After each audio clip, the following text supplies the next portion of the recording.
लेटरमध्ये 5 पैकी 5 मार्क पडू शकतात याचं उत्तम उदाहरण म्हणजे आत्ताचा व्हिडिओ. 5 मिनिटामध्ये हे 5 मार्क कसे वाचवायचे हे मी तुम्हाला थोडक्यात सांगतोय. बॉडीवरती सगळे फोकस करतात. मला इंग्लिश येत नाही दादा, पण सगळ्यात महत्त्वाचं मी तुमचा गेम बदलून दाखवतो. अशा गोष्टी लिहून तुम्ही मार्क मिळवू शकता, की जे बऱ्यापैकी तुम्ही पॅटर्न समजून लिहू शकता. हा व्हिडिओ तुमचे ते 5 मार्क वाचवतोय, जे 5 मार्क तुमचा 1% वाढू शकतात ह्या महाराष्ट्राच्या बोर्डाच्या 10वीच्या परीक्षेमध्ये. सुरुवात करूया त्या अर्ध्या मार्कापासून. सगळ्यात महत्त्वाचं की ॲड्रेस, पिन कोड आणि डेट या 3 गोष्टी तुम्हाला अर्धा मार्क बोर्ड्समध्ये मिळवून देतात. 3 गोष्ट ॲड्रेस, पिन कोड आणि डेट. यावरती पिन कोड आणि डेटवरती आपण बऱ्यापैकी फोकस करत नाही. पण पिन कोड आणि डेटवरती तुम्हाला तेवढा फोकस करणं अतिशय गरजेचं आहे. डेट आणि पिन कोड.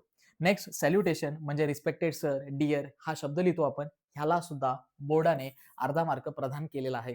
या अर्धा मार्काकडे बऱ्यापैकी जेव्हा लक्ष देत नाही आपण, तेव्हा आपण हे मार्क गमावतो. स्पेलिंग मिस्टेक, कॉमा ह्या सगळ्या गोष्टींकडे लक्ष द्यायचे.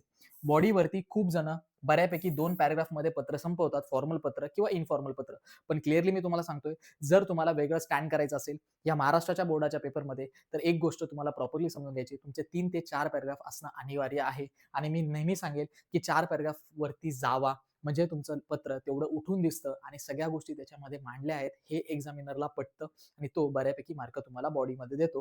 कारण बॉडीमध्ये टोटल 2.5 मार्क आहेत. 2.5 पैकी 2 पडतातच जर तुमचं पत्र खूप चांगलं असेल. पण मी सांगेल, की बऱ्यापैकी जास्त तुम्ही तुमची लेव्हल वाढवण्याचा प्रयत्न करा. म्हणजे ते 2.5 तुम्हाला तुमच्या खिशात ठेवता येतील. पेपरला कोणतं पत्र येणार आहे 27 तारखेला, हे अचूक पत्र मी दिलेलं आहे. माहिती आहे कुठे? ॲपवरती. एकच पत्र जे बोर्डाला येणार म्हणजे येणार. डायलॉग एकच दिलाय जो येणार म्हणजे येणार आणि हे सगळं मी ॲपवरती अपलोड केलेलं आहे. आपला क्लास एआय दादा ॲपची लिंक डिस्क्रिप्शनमध्ये आहे. नाहीतर प्ले स्टोअरला जाऊन सुद्धा तू सर्च करू शकतो किंवा सगळ्यात महत्त्वाचं Googleवरती सुद्धा सर्च करू शकतो. हे एआय दादाच्या 7 पेपर सोबत सुद्धा भेटतं. ठीक आहे, आधीचे पेपर थोडेसे वाईट गेले.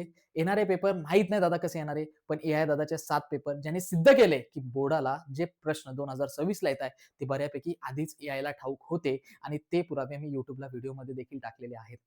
विचार तुझा आहे, संधी फक्त एकदा आहे. 13 वर्षाच्या शिक्षणानंतर ही परीक्षा द्यायला येते. पण ह्या परीक्षेमध्ये जर मार्क वाढवायचे असतील आणि आपली पहिली पायरी भक्कम करायची असेल आयुष्याची, कारण 10वीला पहिलं पायरी म्हटलं जातं, तर ते एआय दादाचे एआय प्रेडिक्टेड 7 पेपर्स घ्यायला विसरू नको. आज संधी आहे, उद्या कदाचित ही संधी नसेल. दरवाजा एकदाच ठोकला जातो मित्रा. देव सुद्धा या निसर्गाने सारखा दरवाजा ठोकत नाही. हा व्हिडिओ तुझ्यापर्यंत पोहोचलेला आहे. याचा अर्थ तुला एक संधीचा दरवाजा पुन्हा एकदा उघडलेला आहे. सगळ्यात महत्त्वाचं, की शेवटचा जो पॅराग्राफ आहे म्हणजे क्लोजर असतं. ते क्लोजर युअर्स फेथफुली आणि हे सगळं ह्यासाठी तुम्हाला अर्धा मार्क दिलेला आहे. दुसरी गोष्ट proper use of grammar. Grammar खूप महत्त्वाचं आहे. 1 मार्क. मी तुम्हाला सांगतो, मी तुम्हाला डिक्टो पत्र दिलेलं आहे. ते पत्र डायरेक्ट लर्न करून सुद्धा तुम्ही गेले, तरी हा 1 मार्क तुमचा कधीच जाणार नाही. ग्रामरचा 1 मार्क पण वाचणार आणि डिक्टो पत्र तुम्हाला 27च्या पेपरमध्ये भेटणार. जेव्हा पत्र लिहायला बसणार बोर्डाला 11 वाजता जेव्हा पेपर सुरू होणार आणि बऱ्यापैकी 1च्या दरम्यान तुम्ही पत्राला सुरुवात करणार. तर एक लक्षात घ्या 1-1:30च्या दरम्यान, तेव्हा तुम्ही एक म्हणणार, "अरे यार सौरभ दादा, तू खरंच वाचवलं." हे शब्द तुमच्या तोंडून निघणार म्हणजे निघणार. हा पेपर इंग्लिशचा आहे, पण याच्या मागचा रणनीती तुम्हाला काहीच ठाऊक नाही. कारण तुम्ही पहिल्यांदा अशा गोष्टी बघताय, ज्या आधी YouTubeवरती कधीच आल्या नव्हत्या. आता एक पत्र जे आपण डिस्कस करणार आहे आणि त्यानंतर मी एक टॉपिक डिस्कस करतो. म्हणजे टॉपिक्स मी फक्त डिस्कस करणार आहे आणि त्यानंतर आपण व्हिडिओ हा संपवणार आहे. तर सगळ्यात महत्त्वाचं पुढे जाऊया आपण. स्कीम जी आहे ती प्रॉपरली भेटलेली तुम्हाला. Salutation, dear sir, respected madam, बिडम प्रॉपरली त्याच्यावरती फोकस करणं अतिशय गरजेचं आहे. आता एक पत्र पाहूया आपण ज्यामध्ये ही गोष्ट प्रॉपरली लिहिलेली आहे. ओके. सो मी इन्फॉर्मल पत्र कधीच पाहत नाही. जेवढा फोकस मला फॉर्मल पत्रावरती करता येईल तेवढा मी फॉर्मल पत्रावरती करतो. पहिला जो बॉक्स आहे सगळ्यात महत्त्वाचा, की हा तुमचा सेंडरचा पत्र जो पत्र पाठवतोय त्याचा आहे. तुम्ही जर बघितलं नाशिक, पिन कोड इथे प्रॉपरली आलेला आहे. डेट सुद्धा इथे आलेली आहे. सगळ्यात महत्त्वाचं कॉमा स्टार्टिंगला आहे. सेकंड लाईनला कॉमा आहे. सेकंड पिन कोडच्या तिथं कॉमा नाहीये.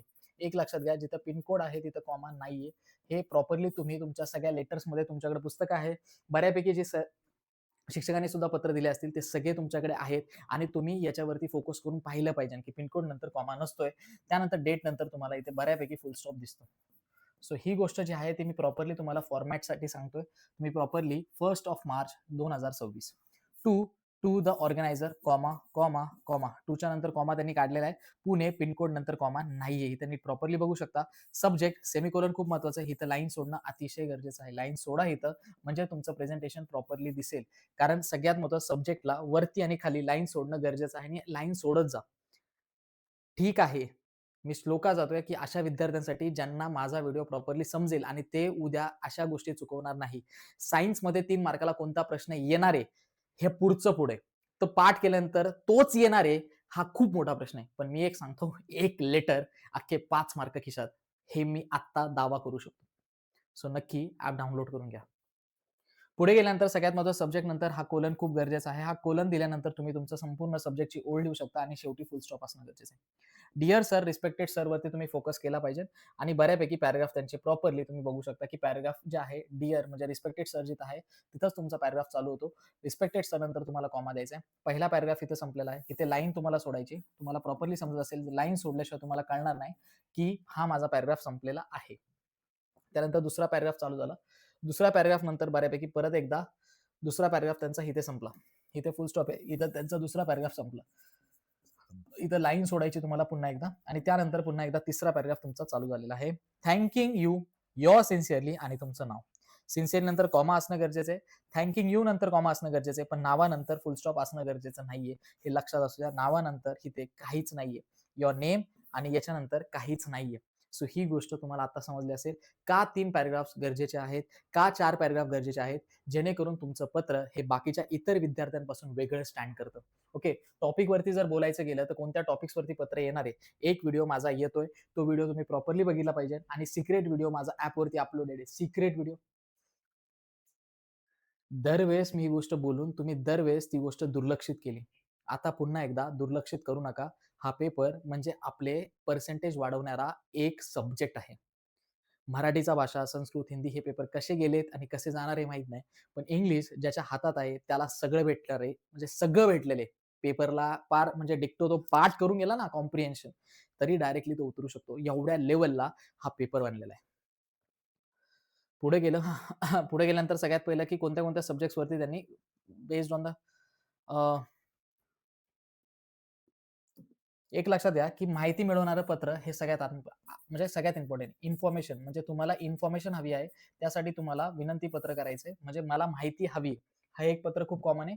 त्यानंतर पुढे गेल्यानंतर आपण पुढचं पत्र बघूया, की माहिती मिळवणारं एक पत्र आहे. त्यानंतर थँकिंग म्हणजे थँक यू. एखादी गोष्ट तुम्हाला भेटली आहे किंवा तुम्ही सांगितलेली गोष्ट त्यांनी केली, तर त्यासाठी बऱ्यापैकी थँक यू पत्र तुम्ही लिहू शकता. ओके. त्यानंतर इथे आस्किंग फॉर इमिडिएट रिप्लेसमेंट म्हणजे एक फोन आहे, जो बऱ्यापैकी तुम्हाला काय करायचा आहे, रिप्लेस करायचा आहे. जर चुकीचा निघाला असेल किंवा खराब निघाला असेल, तर रिप्लेसमेंटचं एक पत्र आहे. थँकिंगचं एक पत्र आहे. Thanking okay. लक्षात घ्या 3 गोष्ट म्हणजे मी तुम्हाला एक सांगतो, की इन्फॉर्मेशन मिळवणं हे खूप महत्वाचं आहे. इन्फॉर्मेशन मिळवणं. सगळ्यात महत्वाचं काय आहे, की कोणत्या पण गोष्टीची तुम्हाला इन्फॉर्मेशन हवी आहे, ते इन्फॉर्मेशन पत्र आणि थँकिंग पत्र. हे पत्र तर अतिशय आय-एम-पी पण याच्यात काय लिहायचं हे सगळं मी 7 पेपर्समध्ये टाकलेलं आहे. इंग्लिशचा सुद्धा त्याच्यामध्ये इन्क्लुडेड आहे पेपर. ओके.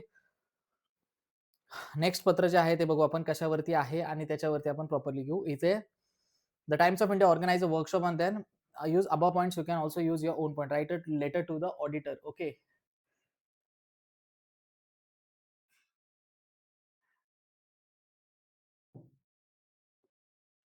हां, ओके. इथं तुम्हाला सगळ्यात महत्वाचं की ऑर्गनाइज अ वर्कशॉप. ओके. म्हणजे इथं तुम्हाला त्यांच्याकडून काम करून घ्यायचं आहे, की तुम्ही आमच्या इथं ऑर्गनाइज करा एखादा वर्कशॉप म्हणजे आमच्या विद्यार्थ्यांना त्याचा फायदा होईल. इन्फॉर्मेशन झालं, थँकिंग झालं आणि आता ऑर्गनाइज म्हणजे ही गोष्ट तुम्ही ऑर्गनाइज केली पाहिजे. म्हणजे त्यांच्या मदतीने आपण ऑर्गनाइज करायची ही गोष्ट. ओके. हे लक्षात आलं पाहिजे. आता नेक्स्ट पत्र कशावरती ते बघूया, की संपलं.